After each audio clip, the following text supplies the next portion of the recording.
You mentioned a couple of signals, facial signals, yeah?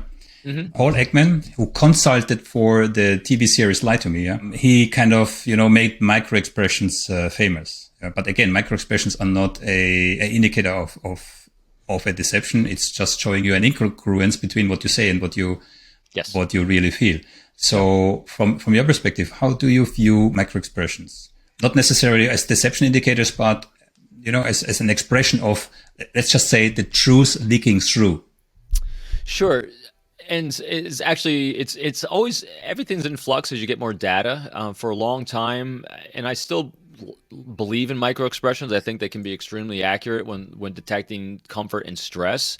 I've actually seen it live when interviewing my son. I have a great interview of my son when he was in first grade, and I caught a couple micro expressions. The challenge with micro expressions, they happen so fast.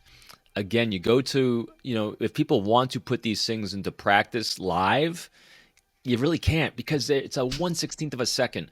Like, even with my son, here he is. I know my son inside out. He's in first grade. He's sitting on a couch in front of me, and he did a quick micro expression when I asked him about getting in trouble in school. It was a flash of a eye blink and a quick eyebrow compression. It happened, boom, like this. And I missed it going live, but I looked back at the video. I was like, oh, there it is right there. So again, they can be accurate, especially when you have data points. And that's really, I think, the crux of this, because the other thing that people say, oh, he looked up and to the right or down to the left, he must be this.